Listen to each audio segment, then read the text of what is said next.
Assalamualaikum warahmatullahi wabarakatuh.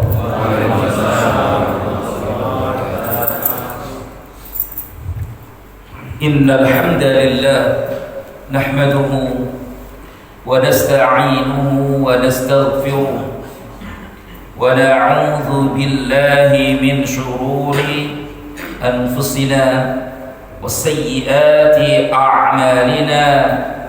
من يهده الله فلا مضل له ومن يضلله فلا هادي له.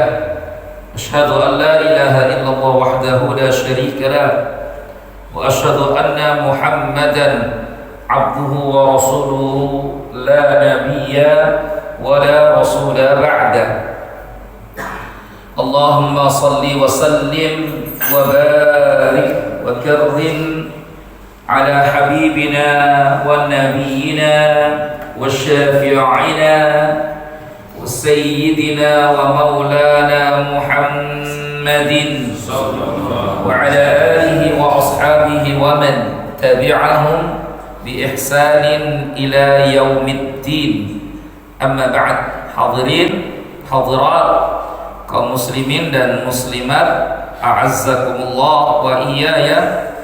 Alhamdulillahi Rabbil Alamin. Segala pujian dan syukur hanyalah milik Allah Rabb semesta alam. Salawat beriringkan salam kita curah limpahkan pada Nabi besar Muhammad sallallahu alaihi wasallam, pada keluarga para ahli bait, para sahabat Nabi radhiyallahu alaihim, dan umatnya yang mengikuti dengan ihsan hingga akhir zaman. Sambil kita berzikir pagi, Bapak Ibu semua, para jamaah Masjid Al-Ikhlas, semoga Allah golongkan kita semua termasuk hamba-hambanya yang ikhlas. Kita kemudian juga niatkan keberadaan kita selama di masjid ini beriktikaf supaya dapat pahala yang besar, ya, sekaligus juga menuntut ilmu. Karena menuntut ilmu ini seutama-utama ibadah sunnah, ya, seutama-utama ibadah sunnah. Bahkan Al-Imam Syafi'i mengatakan talabul ilmi afdalu min salatin nafilah. Menuntut ilmu itu lebih utama daripada ibadah sunnah, ya, karena pahalanya lebih besar. Karena dengan menuntut ilmu kita tahu mana yang benar, mana yang salah, mana yang hak, mana batil, mana halal, mana haram, ya. Tentu ilmu yang dimaksud adalah ilmu yang dengannya kita mengetahui apa itu hak-hak Allah terhadap hambanya, dan apa-apa itu kewajiban hamba kepada Tuhan. Jadi untuk ilmu itu penting mengalahkan segala sesuatu. Bahkan kalau niatnya makin ikhlas, kata Imam Hambali, al-ilmu la ya'diluhu syai'un. Ilmu itu tidak ada yang bisa mengalahkannya. In sahhat niyatu, kalau niatannya benar. Terus muridnya Imam Hambali tanya, kaifa sahhat niyatu? Apa ukuran niat itu benar? Kata Imam Hambali, raf'ul jahli 'an nafsi. Kalau kau niatkan menuntut ilmu itu untuk mengangkat kebodohan dalam dirimu. Jadi sepintar-pintarnya orang itu masih tetap ada bodohnya. Artinya sepintar-pintarnya orang masih tetap ada yang tidak dia ketahui. Pasti itu. Karena tidak ada yang sempurna tahu semuanya, itu tidak ada. Ya, makanya mau waktu dan usia kita ini Bapak Ibu diporsir semuanya mencari ilmu sekalipun, tetap ada saja yang tidak kita ketahui, ya, karena keterbatasan pengetahuan manusia. Nah, kita lanjutkan kembali ngaji kita, masih di tafsir Al-Quran, masih pada tafsir surah-surah pendek. Kalau di bulan yang lalu kita semua telah membahas tafsir Quran surah An-Nas, ya. An-Nas artinya manusia. An-Nas artinya manusia. Dan apa namanya isi-isi muatan dalam tafsir atau dalam surat ini, di mana pada surat ini Allah menerangkan kepada kita manusia tentang apa namanya sifat-sifat dan nama-nama Allah Al-Husna, bahwa Allah itu Rabb, Allah itu Malik, Allah itu Ilah. Jadi Allah itu Ar-Rabb, Al-Malik, Al-Ilah, ya, yang mengatur, Maharaja, dan yang disembah oleh seluruh makhluk. Jadi tiga, Allah proklamirkan dirinya sendiri sebagai Tuhan yang mengatur alam semesta ini, Tuhan yang maha diraja. Jadi tidak boleh ada raja lagi di akhirat kecuali satu-satunya adalah Allah, maha diraja. Kalau raja-raja kecil ada, karena semua manusia surga itu nantinya jadi raja. Jadi semua manusia surga ini bapak-bapak, ibu-ibu, ibu-ibu enggak, bapak-bapak. Ini bapak-bapak ini semua nih, kalau kita ini masuk surga, insya Allah ya, moga-moga ya. Itu kita semuanya raja. Mau rakyat biasa pun raja. Bisa jadi malah raja-raja dunia itu nanti di sana nggak jadi raja. Ya, itu. Makanya Allah berfirman tadi ayat yang saya baca nih dalam salat, wa idza ra'aita thamma ra'aita na'iman wa mulkan kabira. Wa idza ra'aita thamma ra'aita, kalau kau melihat di surga nanti ya Muhammad, kelak di surga sana semua penghuninya na'iman, penuh dengan kenikmatan. Jadi tidak ada ceritanya di surga itu menderita, itu tidak ada. Tidak ada cerita di surga kehabisan token listrik. Kalau ibu bapak di surga kok token listriknya masih bunyi, mohon maaf, itu alamat surganya salah. Atau kehabisan gas. Ada semua di surga ceritanya nikmat. Gak hanya nikmat, wa mulkan kabira.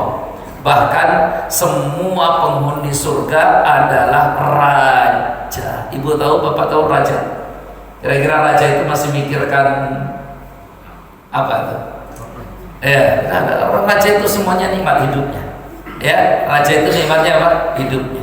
Maka semua raja, termasuk orang yang paling rendah kedudukannya di surga pun ternyata raja. Kan ada orang yang paling terakhir masuk di surga. Itu nanti kita bahas di surat berikutnya.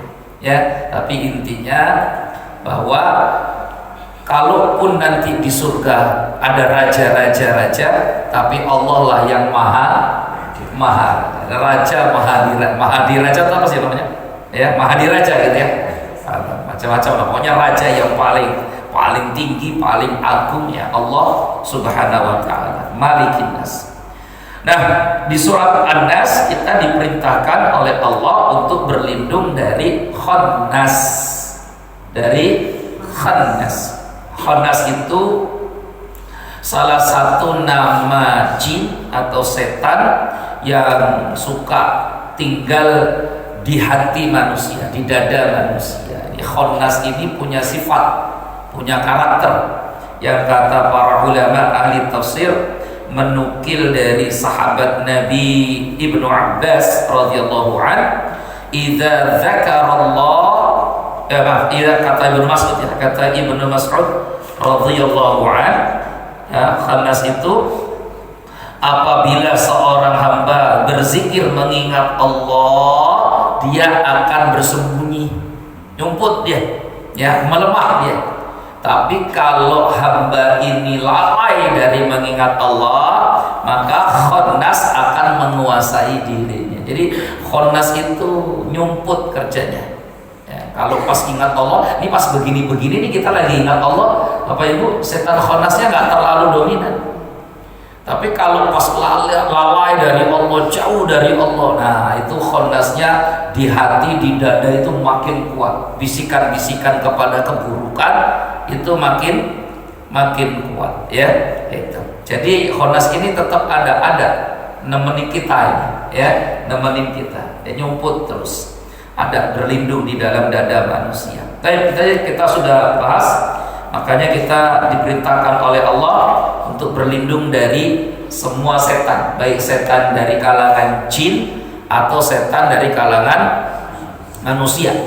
Abu Dzar waktu diperintahkan, wahai Abu Dzar, ta'awwadz minasyayatinil ins wal jin, berlindunglah kepada Allah daripada setan jin dan setan manusia.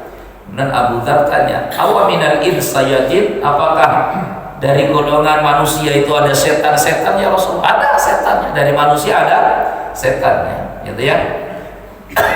Setannya manusia ya yang ngajak semua orang untuk jauh dari Allah, itu namanya setan. Semua orang yang mengajak kita dari jauh dari Allah itu namanya setan secara bahasa, ya, secara bahasa. Ini bukan setannya orang Jawa ya. Setannya orang Jawa itu dibeset di sini ketam, ya, lemper ya. Ini setan yang betul-betul jauhkan. Kalau di kalangan jin apa juga ada setan? Ya ada. Makanya jin pun bisa kesetan. Kalau jin bisa kesetan, ya, jadi nggak salah ada sutradara bilang pocong kesurupan. Karena jin juga ada setannya. Kenapa jin ada setannya? Makanya Allah berfirman dalam surat Al-Jin, wa inna minnal muslimuna wa minnal qasitun. Kata jin-jin itu di antara kami ada yang Islam, ada juga yang kafir. Itu di surat Al-Jin. Kami ini bangsa jin, ada yang muslim, ada yang kafir, ada yang taat, ada yang maksiat, ada yang baik, ada yang jahat, gitu ya. Makanya dari situ, oh berarti salah satu sebab tersesatnya makhluk itu kan dari hawa nafsu dan juga dari godaan setan serta kebodohan. Jadi orang tersesat itu karena tiga: satu hawa nafsu, dua kebodohan dia, yang ketiga karena godaan dari luar, namanya setan. Jadi kalau jin juga bisa tersesat, ada yang muslim, ada yang kafir, ada yang maksiat, ada yang taat, itu berarti jin juga ada yang goda. Yang goda jin siapa? Setannya jin. Ya biarkan, itu urusannya jin dan jin ya. Nah sekarang kita lanjut surat Al-Falaq. Ya, surat Al-Falaq zaman dulu banget ya. Jin dan jin ya, Sahrul Gunawan. Jadi keluarga atau jadi apa deh sekarang Sahrul Gunawan. Baik, kita lanjut sekarang suratul Falaq. Surah Al-Falaq. Nah, ini pasangannya nih Bapak Ibu.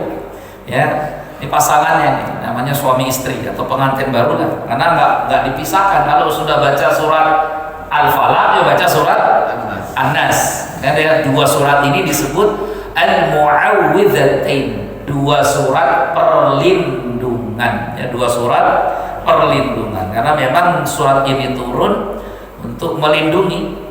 Apa yang dilindungi dari surah ini? Ya, nanti kita lihat disebutkan di dalam riwayat Imam Al-Bukhari dan Muslim dari Ibunda Aisyah radhiyallahu anha. Dalam riwayat Al-Bukhari itu nomor hadisnya, nah, berapa nih nomor hadisnya ya? Al-Bukhari nomor hadis baik 1938, bab 19 nomor 38, Imam Ahmad dalam kitabnya Al-Musnad jilid ke-6 114 dan sebagainya. Artinya hadis masyhur sekali. Hadis ini terkenal di kalangan kaum muslimin. Tentang apa? Tentang musabbab turunnya surat Al-Falaq dan An-Nas. Ya, meskipun sebagian ulama ahli tafsir mengatakan surat Al-Falaq dan An-Nas itu sudah turun sebelum kejadian ini. Ya, sebagian ada yang mengatakan pas kejadian ini. Jadi intinya pokoknya surat ini memang surat perlindungan. Al-Falaq sendiri artinya waktu subuh nih, waktu sebelum subuh. Ini namanya Al-Falaq, waktu malam lagi pekat-pekatnya. Ya. Itu kita kemudian nanti diperintahkan oleh Allah untuk berlindung dari beberapa makhluk-makhluk yang buruk, makhluk-makhluk yang jahat. Maka dimulai dengan kata syarri artinya keburukan dan kejahatan, ya, keburukan dan kejahatan. Jadi jamaah sekalian, kata para ulama, makhluk yang Allah ciptakan itu ada tiga. Makhluk yang Allah ciptakan itu ada tiga. Yang pertama, fihi khairun kullu. Di dalam makhluk itu baik semuanya, tidak ada buruk. Jadi makhluk yang Allah ciptakan itu baik semuanya, nggak ada buruknya. Nah, ini makhluk siapa ini yang Allah ciptakan baik semua, nggak ada buruknya? Yaitu al-jannah, surga. Yang kedua, malaikat. Malaikat itu baik semua, nggak ada malaikat yang jahat, tidak ada. Ya kecuali Yahudi. Kalau Yahudi punya keyakinan ya bahwa ada malaikat yang mendatangkan keburukan. Ya, makanya Yahudi paling tidak suka sama Jibril.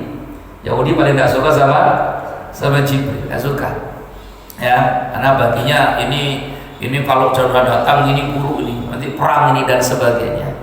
Ya, padahal yang suka perang ya mereka juga sebenarnya. Maka sampai sekarang ini kan sebenarnya sampai terakhir kemarin saudara kita di Palestina juga masih ada yang dibom. Jadi terakhir kemarin yang meninggal 59 orang hari kemarin ini.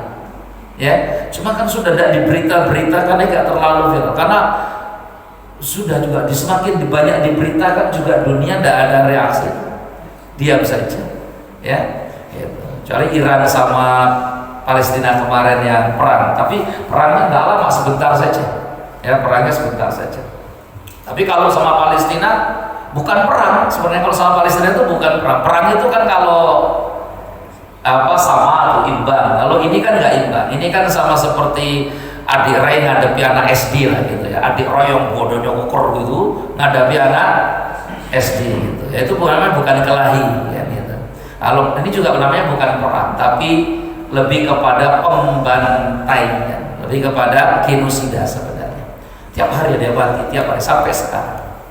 Ya, makanya kita jangan lupa doakan saudara kita, ya, saudara-saudara kita di Palestina. Sepaling tidak itu minimal bentuk pertanggungjawaban kita di hadapan Allah Subhanahu wa Ta'ala. Jadi nanti kalau Bapak Ibu ditanya, sumbangsih kamu untuk saudaramu yang tiap hari darahnya tertumpah itu apa? Nah, itu ya, karena rakyat lebih ringan pertanggungjawabannya dibandingkan pemimpin-pemimpin negara. Nah, kita lanjut ke sini lagi. Jadi ada makhluk-makhluk yang Allah ciptakan, Bapak Ibu, fihi khairun kullu. Dalam diri makhluk itu tidak ada buruknya, bagus semua. Contohnya malaikat. Malaikat itu semuanya baik. Tidak ada malaikat yang buruk, tidak ada malaikat yang jahat, tidak ada. Adapun nanti dalam Al-Quran disebut tentang Harut dan Marut di surah Al-Baqarah ayat 103, ya, itu pun para ulama berbeda pendapat siapa Harut dan Marut itu. Tapi pada kenyataannya semua malaikat itu baik karena ibadun mukramun. Mereka hamba-hamba yang dimuliakan Allah, yang malaikat itu tidak pernah bermaksiat. La ya'sunallaha ma amarahum. Gak pernah bermaksiat. Jadi malaikat semuanya baik-baik semua. Tidak ada yang jahat, tidak ada yang jahat. Nah, malaikat itu tidak suka dengan keburukan, tidak suka. Maka malaikat itu sukanya dengan yang baik-baik. Bau wangi-wangi itu disukai oleh malaikat. Makanya Rasulullah katakan, innal malaikata tata'adza mimma yata'adza banu Adam. Malaikat itu terganggu dengan hal-hal yang juga membuat manusia itu enggak suka. Makanya kalau kita suka tentang sesuatu, dan malaikat suka. Yang wangi-wangi, yang harum-harum malaikat suka. Yang buruk-buruk, yang maksiat-maksiat malaikat tidak suka. Yang taat-taat malaikat suka. Ini seperti Bapak Ibu kita hari ini, pagi ini sedang taat itu malaikat suka. Makanya karena malaikat suka, malaikat mendoakan semua orang yang ada di majelis ilmu sampai dia keluar dari masjid ini. Jadi kita ini ada di sini nih, kita ada di sini. Mungkin kita tidak berdoa, tapi malaikat mendoakan kita, masya Allah. Ya, jadi kita tidak berdoa kadang karena menuntut ilmu ada majelis lah, nanti doanya nanti. Tapi malaikat doakan kita. Minimal 3 doa malaikat untuk kita. Allahumma ghfir lahu, ya Allah ampunkan dosanya. Allahumma arhamhu, ya Allah rahmati dia. Allahumma tub alaihi, ya Allah terima taubatnya. 3 doa itu yang malaikat doakan untuk kita dalam hadis. Nanti dalam Al-Quran lebih lagi itu. Ada lagi banyak sekali dalam Al-Quran untuk penuntut ilmu, yaitu doa malaikat penyangga arsy. Doa malaikat penyangga arsy. Ya, makanya kalau kata Gus Baha itu kan termasuk orang yang jarang doa.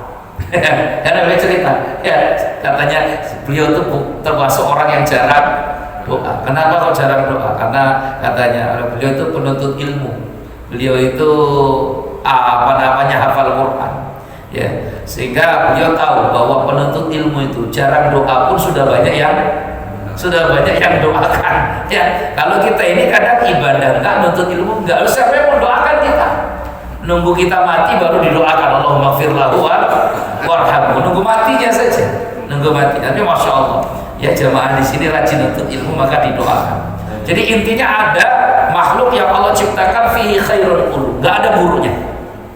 Yang kedua, fihi syarrun kullu, ada makhluk yang Allah ciptakan enggak ada bagusnya, buruk semua. Apa itu yang buruk semua? Ya setan. Ya, setan itu tidak ada yang baik. Namanya setan itu pasti buruk. Apalagi yang buruk, neraka.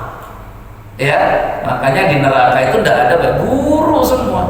Meskipun sebentar di neraka itu pun sudah sangat buruk bagi dia. Makanya kalau surga kita minta, kalau neraka kita berlindung. Tidak ada sesuatu yang kita berlindung darinya kecuali pasti itu buruk. Makanya bunyi ayatnya a'udzu. A'udzu artinya aku berlindung. Qul a'udzu, gitu ya. Nanti ayatnya begitu. Nah, yang ketiga, makhluk fihi syarrun wa khairun. Makhluk yang dalam dirinya ada buruk, ada baiknya. Siapa itu makhluk yang dalam dirinya ada baik, ada buruknya? Kita ini, manusia ini. Mau seputih apapun peci kita, mau seputih apapun peci kita, sebesar apapun jilbab kita, seputih apapun jubah kita, sepanjang apapun jenggot kita, ya gitu ya, atau setaat apapun diri kita, itu dalam diri manusia, Bapak Ibu, selalu ada dua potensinya, potensi berbuat kebaikan dan potensi berbuat keburukan. Ya, semua. Ya, saya dalam hati saya ada baik, ada buruknya. Bapak Ibu ada baik, ada buruknya. Semua karena ada baik, ada buruknya. Kadang potensi itulah yang seringkali dimanfaatkan oleh musuh kita, yaitu hawa nafsu dan setan. Karena manusia ada baik, ada buruknya. Sehingga itu titik lemahnya nanti dicari-cari, titik lemahnya nanti dicari-cari. Nah, turunlah surat ini, Al-Falaq, An-Nas, untuk perlindungan kita di saat nanti titik-titik terlemah itu kita mungkin pas sedang nggak semangatnya, tapi tetap terjaga dan terlindungi. Karena zikir itu, Bapak Ibu, termasuk zikir dengan surah Al-Falaq dan An-Nas, itu adalah hisnul muslim, benteng pertahanannya seorang muslim. Jadi orang kalau sudah tidak zikir lagi, waduh, itu bentengnya sudah terkoyak, sudah rusak kalau sudah tidak zikir lagi. Ya, baik, kita masuk. Bismillahirrahmanirrahim. Qala al-Imam al-Qurtubi suratul Falaq, surah al-Falaq. Bismillahirrahmanirrahim. Qul a'udzu birabbil falaq. Katakanlah ya Muhammad, maksudnya tuh katakan ya Muhammad untuk sampaikan kepada manusia agar mereka a'udzu birabbil falaq. Aku berlindung kepada Allah Rabbil Falaq, Tuhannya waktu subuh. Al-Falaq ini tadi sebelum subuh itu namanya Al-Falaq, ya. Kalau kan ada sahur, nanti di atasnya sahur itu namanya Al-Falaq, ya, Falaq. Tadi saya pernah lihat semua urutan-urutan waktu, kan dulu tidak ada jam ya Bapak Ibu, tidak ada jam. Jadi tidak ada jam. Saya ketemu Rasulullah jam 9 pagi, nggak ada ceritanya. Coba cari di mana hadisnya, nggak akan pernah itu, ya. Rasulullah mendatangi rumah saya jam 10.30 lewat, nggak ada. Karena di zaman itu belum ada jam, yang ada dulu penyebutan. Maka ada yang namanya sahur, ada yang namanya fajar, ada yang namanya subuh, ada yang namanya setelah subuh ini nanti bakar, ada lagi setelah itu nanti isyraq, ada lagi setelah itu duha, ada lagi setelah itu macam-macam disebut namanya, sampai nanti ada asar, ada maghrib, setelah maghrib ada isya, setelah isya ada akamah, Atamah itu sekitar jam 9, jam 10 malam. Jadi dulu orang Arab, para sahabat dulu, Bapak Ibu suka menyebut isya itu atamah. Sampai Rasulullah melarang nggak boleh menyebut isya itu apa?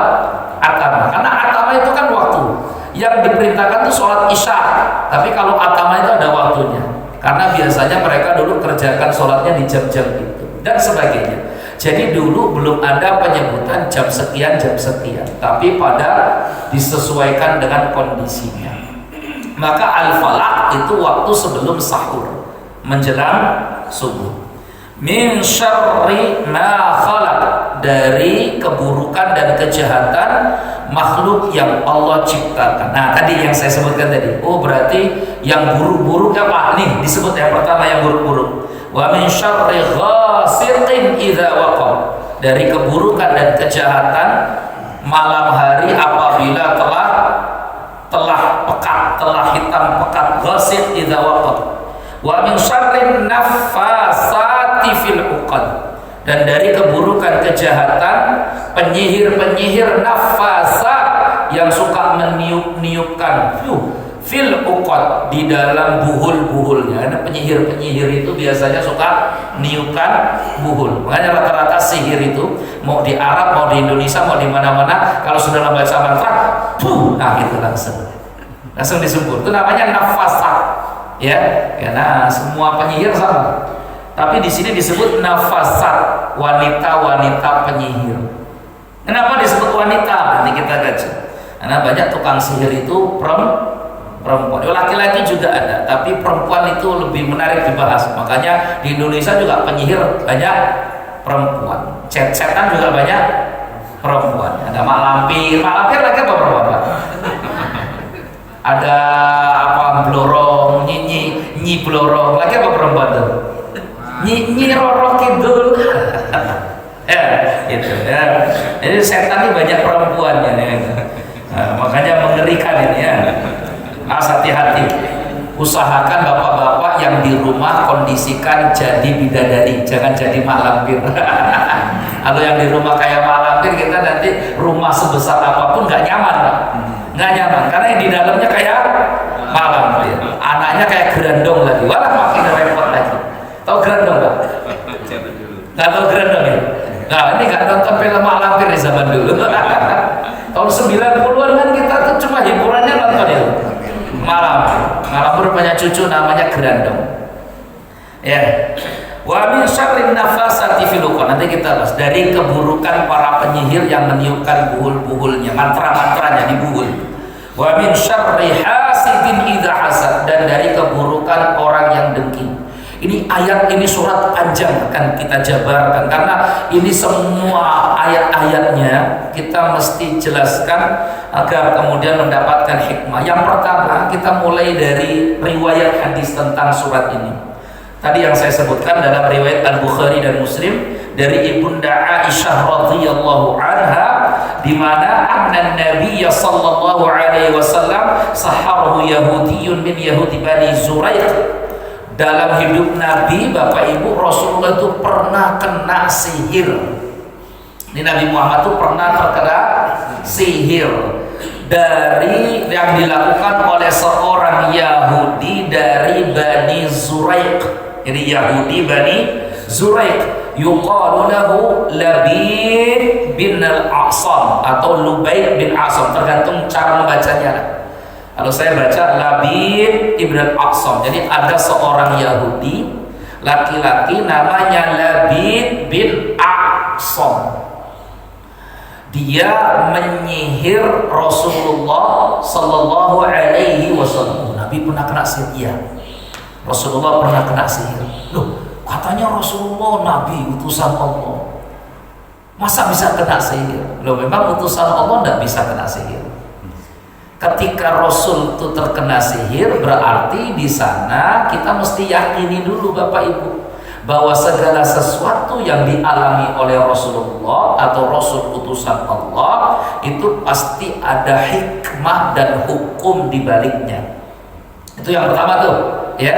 Segala sesuatu yang dialami oleh seorang utusan Allah pasti ada hikmah di baliknya. Dan sesuatu yang terjadi pada diri seorang utusan Allah itu enggak semuanya yang nikmat-nikmat.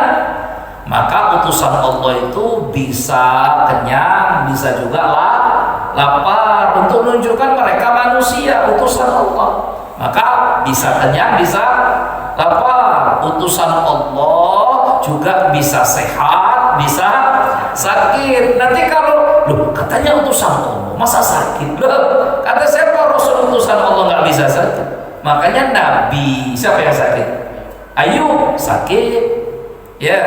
Nabi Ibrahim sakit, Nabi Musa sakit, Nabi Muhammad sakit, untuk menunjukkan bahwa utusan Allah juga berlaku hukum seperti manusia. Juga berkaitan dengan sihir. Loh, kok Nabi tersihir?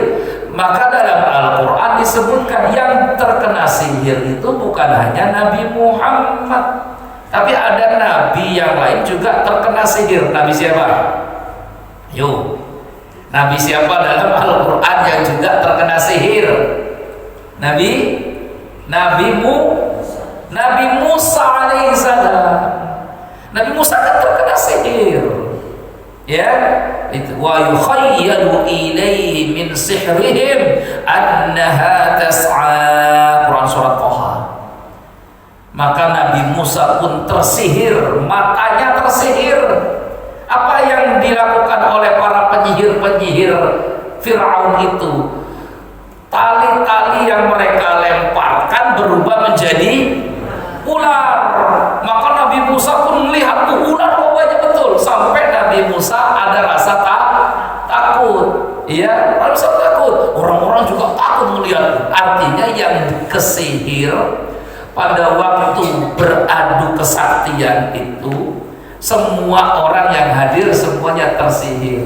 Sihir mata. Sampai Nabi Musa pun terkena sihir mata tadi itu. Tali itu seolah-olah nampak di mata beliau menjadi ular. Coba seandainya Nabi Musa nggak bisa terkena sihir, maka Nabi Musa waktu tali-tali itu dilemparkan santai-santai saja Nabi Musa.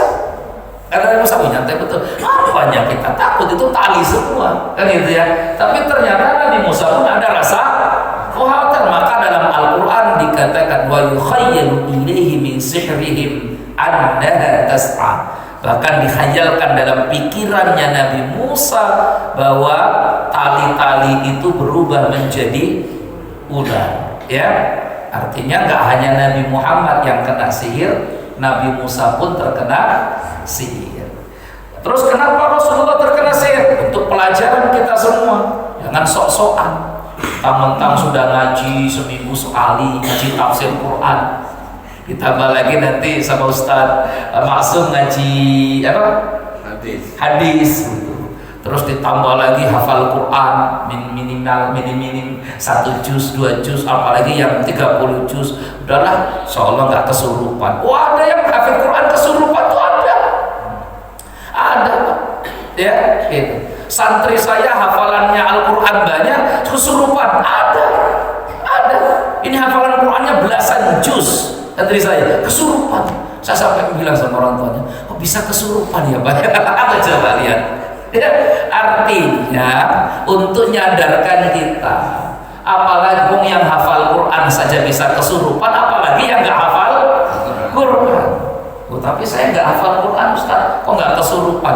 Jangan-jangan setan nggak minat lagi kan gitu masalahnya.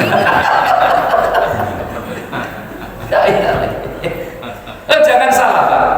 Ada satu kitab bagus sekali ditulis oleh Syekh Wahid Abdus Salam Bali, ulama dari Mesir. Wahid Abdus Salam Bali. Ini kalau peruqyah pasti kenal betul nama ini. Orang yang biasa hidup dengan ruqyah, dunia jin dan sebagainya, itu tahu betul Syekh Wahid Abdus Salam Bali, karena kitab-kitab yang beliau tulis sampai hari ini itu masih menjadi rujukan-rujukan wajib para ahli ruqyah, karena beliau dengan pengalamannya yang berpuluh-puluh tahun tentang ruqyah, beliau langsung menghadapi sihir paling hebat ya.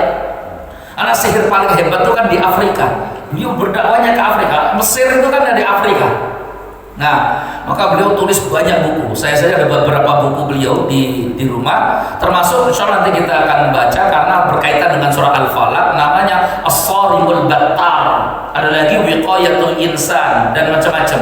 Itu beliau bercerita.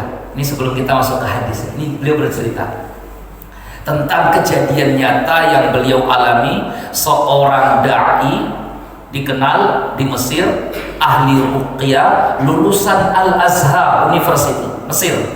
Di Mesir sendiri beliau cukup dikenal sebagai peruqyah, tapi hari itu menjadi gempar. Kenapa? Karena dia kesurupan. Nah, coba. Jadi peruqyah kesurupan. Akhirnya yang meruqyah, menyembuhkannya, alhamdulillah biiznillah, itu Syekh Wahid Abdus Salam Bali. Disebutkan kisah itu di dalam kitab beliau Wiqayatul Insan.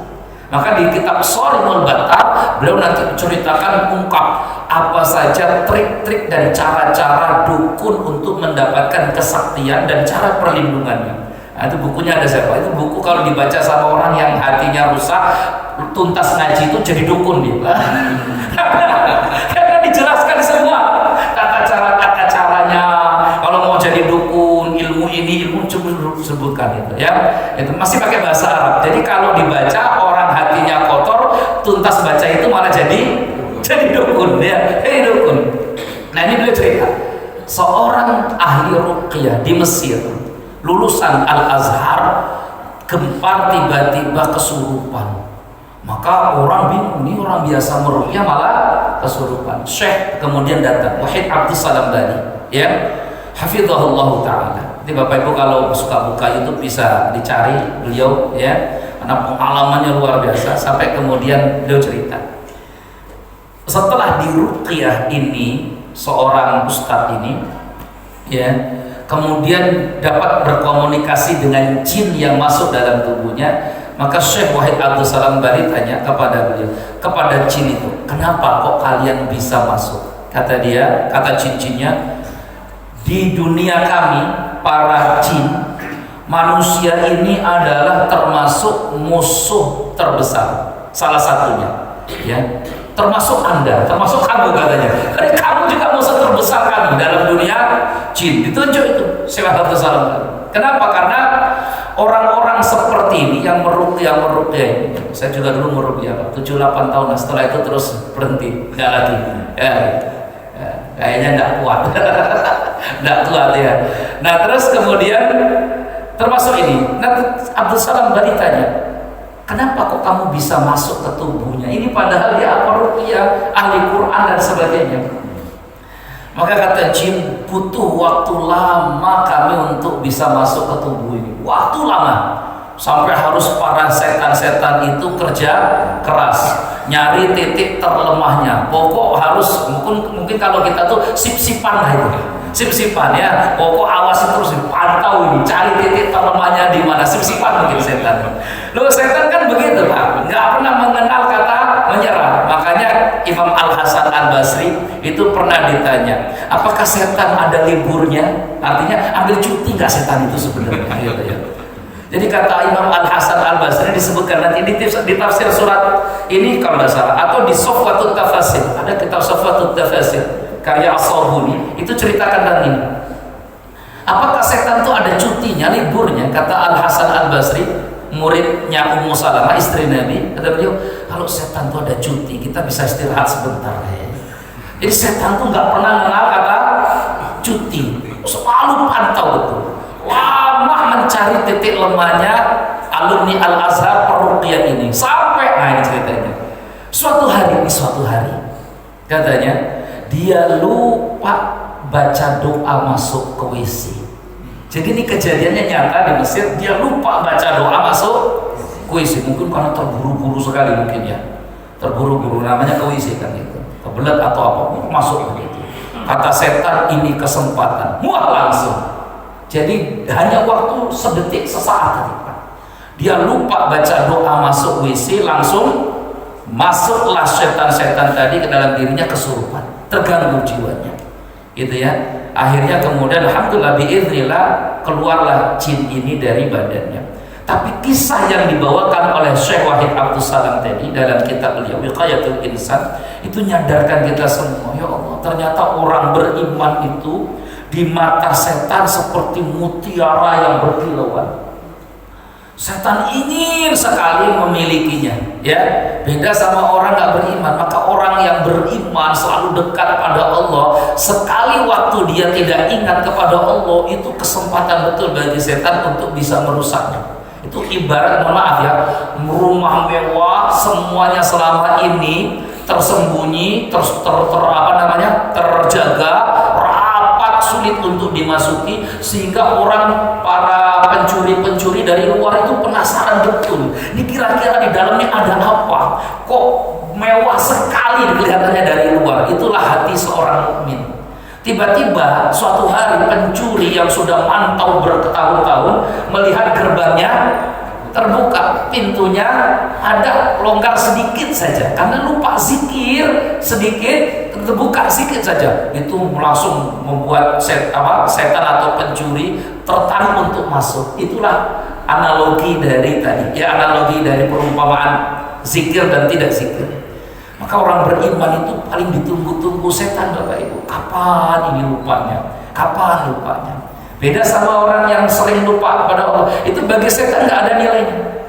Kata setan, ini sekeli kita nih, sekeli ini, ya. Ini nggak perlu kita goda, nggak perlu diganggu, sudah memang jadi setan. Dia nggak perlu digoda, sudah sering jadi setan. Jadi nggak perlu lagi, jadi nggak ada nilainya lagi. Masya Allah ya. Jadi ibu-ibu, bapak-bapak nih, kita ini di mata setan ini berharga, dicari betul kapan titik terlemahnya. Nah, Rasulullah tersihir oleh Yahudi tadi. Terus kita baca lanjut hadisnya ya.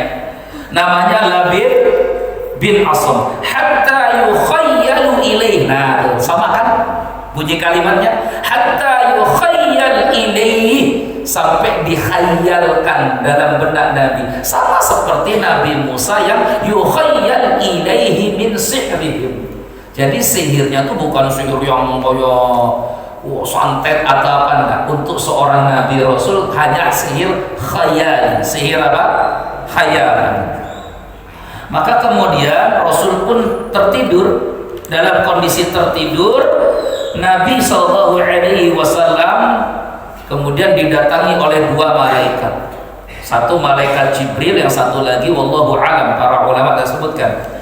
Kemudian Nabi itu melihat malaikat tadi berdiskusi, ngobrol. Apa kata malaikat yang ada di kepala dan yang di kaki? Fajalasa ahaduhum 'inda ra'si wal akhar 'inda rijli. Ini masih di hadis Al-Bukhari dan Muslim ya tadi ya, Ahmad. Yang satu malaikat ada di kepalaku, yang satu malaikat ada di kakiku. Jadi Nabi tidur tapi sebenarnya mengetahui malaikat ini sedang berbicara. Maksudnya berarti mungkin tiduran ya, bukan tidur tapi tiduran. Faqala alladhi 'inda ra'si lilladhi 'inda rijli. Berkatalah malaikat yang ada di kepalaku kepada malaikat yang ada di kakiku, "Masya'nur rajul?" Ini laki-laki kenapa? Qala, kata malaikat, "Matbu." Dia sedang terkena sihir. Sedang kena apa? Sihir. Qala wa man qablahu? Siapa yang menyihir Rasulullah sallallahu alaihi wasallam? Qala Labid ibnul A'sam. Namanya Labid bin A'sam. Qala fi madza? Dengan cara apa dia menyihirnya? Qala fi mushtin, lewat sisir.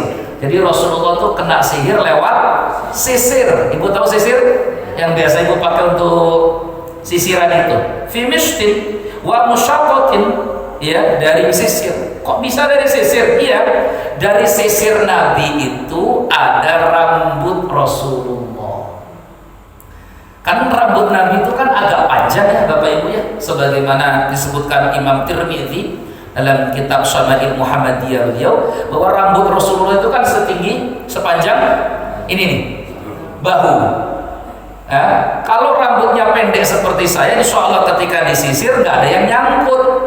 Tapi kalau rambutnya sebahu, ketika disisir kemungkinan besar nyangkut. Maka rambut yang banyak nyangkut di sisir rumah kita itu, Bapak Ibu, itu bukan rambut orang lain, itu rambut istri kita. Ya, udah. Oh, lalu kita mau pakai rambut pakai apa sisir? Mana sisir Mimi? Saya kalau di rumah, mana sisir Mimi? Ada. Udah isinya sisir tuh rambut aja semua, ya. Seperti. Karena perempuan kalau nyisir pasti ada rambutnya nyangkut itu karena panjang rambutnya. Nah, Rasulullah karena rambutnya sebahu, ketika disisir ada yang nyangkut. Ternyata Bapak Ibu, lihat ya. Sya'run itu rambut Nabi yang tersangkut tadi dicuri, diambil oleh pembantunya, diberikan kepada Labid bin Asam. Bayaran berarti diberikan kepada Labid bin Asam dari sisirnya tadi itu. Maka rambut ini dibuat jadi buhul untuk menyihir yang punya rambut. Buhul itu dalam bahasa Al-Quran disebut dengan uqad. Apa namanya? Wa min syarrin nafasati fil uqad. Uqad itu sesuatu yang diikat, dari kata aqada, uqdatan, aqidatan, artinya sesuatu yang mengikat. Akad nikah, sesuatu yang mengikat. Uqad, ikatan. Kenapa? Karena dari rambut itu diikatkan ke sesuatu barang media untuk buat mantra-mantra, namanya nafasat.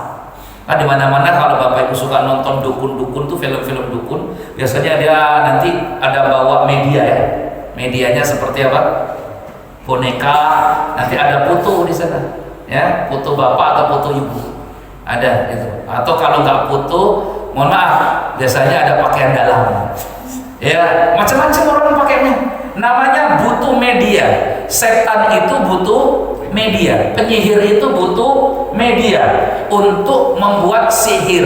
Rasulullah SAW medianya apa? Kalau bajunya susah dicari, kalau fotonya waktu itu dicari di Facebook, ada foto Nabi Muhammad, Pak. Ya, cari mana-mana, YouTube nggak ada foto. Kalau sekarang kita Facebook ada foto kita, WhatsApp ada, maka gampang lagi kalau mau nyihir sekarang. Tapi kenapa nggak disihir? Nggak berharga.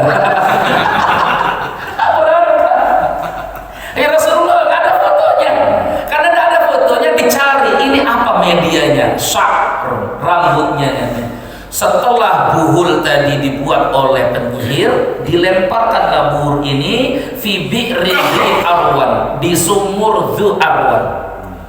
Maka setelah itu Rasulullah pun bangun dan Nabi berkata kepada Ali bin Abi Thalib untuk cari buhul itu. Di mana buhulnya Rasulullah? Ada dilemparkan oleh orang Yahudi tadi, Labid bin Asam, di sumur Dzu Arwan. Sumur Dzu Arwan. Maka orang-orang tahu sumur Dzu Arwan. Ali bin Abi Thalib pun masuk ke sumur itu, dicari-cari. Kalau dapat buhulnya, alhamdulillah, berarti diambil, dilepaskan buhulnya, insya Allah sihirnya hilang. Karena ini seringkali banyak kesulitan tuh begitu, Pak. Buhulnya nggak ketahuan karena dilemparkan ke lautan, dibuang ke gunung, disimpan kemana, gitu ya, dan sebagainya. Nah, ini dibuang ke sumur. Setelah Ali bin Abi Thalib masuk ke sumur itu, lam yajidhu, tidak ditemukan sama sekali. Kok nggak ada? Berarti ya hilang sudah. Maka karena hilang, gimana caranya membukanya?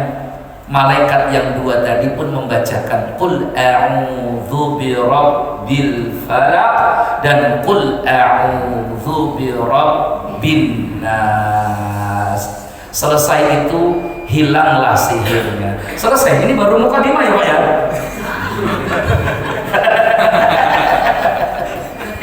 Ya, saudara depan. Kita lanjutkan lagi. Ya, tapi setidaknya ada hikmah. Kita setidaknya ada hikmah. Kan ini belum masuk, karena masih berapa lembar ini tafsirnya. Banyak betul tafsirnya ya. Ya, karena yang dibawakan Al-Qurtubi, pasta titit ya, pasti titit. Pasti dibawakan Al-Qurtubi itu tentang riwayatnya dulu. Tapi dari sini banyak sekali pelajaran hikmah untuk kita. Makanya saya pesan sama Bapak Ibu semua, Jangan tinggalkan surat ini, terutama baca pagi, petang atau apa di rumah-rumah kita, ya baca ini supaya ini perlindungan untuk kita dan keluarga kita gitu ya. Jadi ini hikmahnya, jangan sombong, jangan. Ada orang yang tidak percaya tentang fenomena sihir, yaitu hak dia, silakan. Ada orang yang tidak percaya dengan kerasukan jin, dan itu hak dia, silakan ya gitu. Karena memang di dunia kedokteran medis pun tidak mempercayai itu. Sampai saya dulu saya ceritakan, tentu kan saya peruqyah.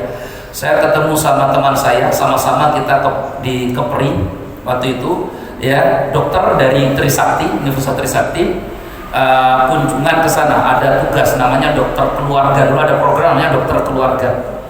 Ya, kami di Kepri itu saya lagi nangani pasien kesurupan dari Agustusan. Jadi itu ada acara bersama Bupati 17 Agustus, kemudian pasiennya kesurupan, dan ini yang paling ramai karena pada waktu itu ada 3 dukun yang mengobati dan dukunnya kewalahan semua, ya dukunnya kewalahan semua. Sampai kemudian kita ruqyah, dan ruqyahnya berkali-kali. Itu ruqyah yang termasuk paling melelahkan seumur umur saya, ya. Dan setelah itu kemudian dia berhenti. Kenapa berhenti? Ada cerita panjang tentang itu. Ada cerita panjang tentang itu. Ya sampai istri saya, udahlah, nggak ada lagi di usah lagi gitu. Ada kadang-kadang itu tadi perutnya itu yang nggak kuat tuh kadang keluarganya, ya istri dan anaknya. Nah, jadi ceritanya dokter ini kan dia di dalam ilmu kedokteran nggak percaya namanya sihir, karena bagi mereka semuanya harus terbukti secara ilmiah medis gitu ya. Maka akhirnya sudah, kalau dokter nggak percaya ikut bareng, akhirnya bareng. Jadi kata dokter, saya kasih suntik dia supaya tenang Ustaz. Ini suntik ini dosisnya tinggi. Perempuan ini kecil, perempuan yang kesurupan perempuan, anak SMA. Ini kalau disuntik dosis ini itu biasanya langsung tidur. Ya karena ini sudah 3 hari nggak tidur, 3 hari tidur Pak. Tapi dia bisa banting pendekar silat Melayu, dia bisa banting pendekar silat Melayu, bisa banyak Pak.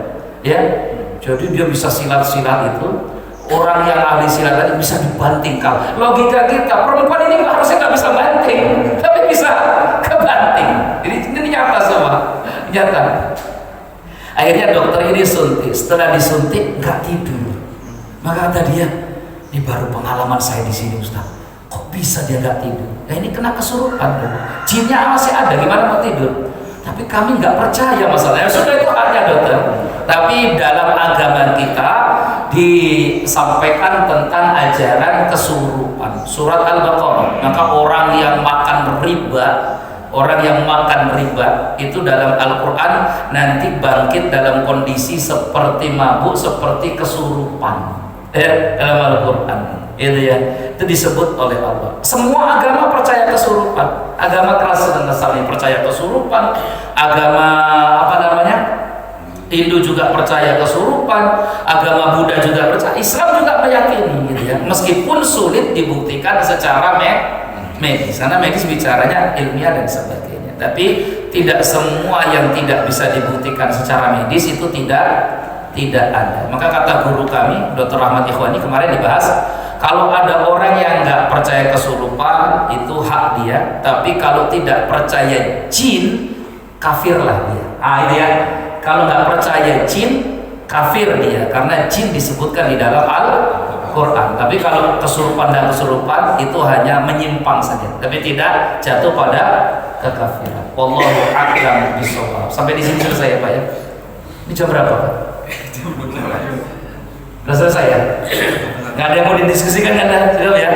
Ya moga-moga manfaat. Selesai ya? Selesai ya? Baik, saya juga mohon doanya. Insya Allah hari ini saya berangkat ke Laut Cina Selatan ya, di tengah laut, menyapa saudara-saudara kita di perusahaan minyak ya, karena sudah lama. Dulu saya rutin tiap bulan, udah lama semenjak COVID. Kemudian berhenti, nah ini mau ketemu lagi, silaturahim ya, silaturahim sama mereka ya. Moga-moga nanti bisa berjumpa lagi bulan depan jemaah sekalian ya, untuk bisa meneruskan kajian kita. Subhanakallahumma bihamdika asyhadu an la ilaha illa anta astaghfiruka wa atubu ilaik. Allahumma ighfir lana dhunubana wa liwalidayna warhamhuma kama rabbawna shighara. Allahumma inna nas'aluka husnal khatimah wa na'udzubika min su'il khatimah. Allahumma inna nas'aluka lisanan dzakira wa qalban syakira wa badanan 'ala al-bala'i sabira wa zawjatan tu'inuna fi dunyana wa akhiratina. Allahumma inna na'udzubika min zawali ni'matika wa tahawuli 'afiyatika wa faj'ati niqmatik wa jami'i sakhatik. Rabbana hab lana min azwajina wa dhurriyyatina qurrata a'yun waj'alna lil muttaqina imama. Wa sallallahu ala nabiyyina Muhammadin wa ala alihi wasallam. Walhamdulillahi rabbil alamin. Assalamualaikum warahmatullahi wabarakatuh.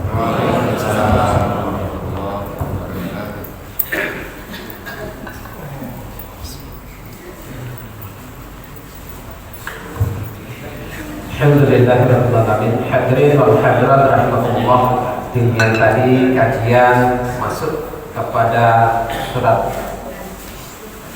yang dibahas tadi, nampaknya ini baru pembukaan sudah segitu serunya. Subhanallah, untuk pekan depan lebih seru lagi karena sudah masuk ke dalam ayat-ayat yang diceritakan tadi. Terima kasih atas perhatiannya. Mohon maaf barangkali waktu kita nampaknya sangat sempit sekali pada subuh ini kalau hari Selasa, karena Selasanya masih kerja. Tapi inilah waktu yang ada dari Ustaz Kami Hamdan. Mudah-mudahan walaupun sedikit kita masih bisa semangat. Dan mohon maaf pagi ini ada sedikit oleh-oleh yang akan dibagikan oleh Margot. Ditunggu sebentar, kepada yang mau sholat isyraq dipersilakan sebelum nanti dapat bingkisan. Terima kasih. Saya akhirnya atas segala kekurangan mohon maaf. Mari kita tutup bersama dengan mengucapkan alhamdulillah. Alhamdulillah. Assalamualaikum warahmatullahi wabarakatuh.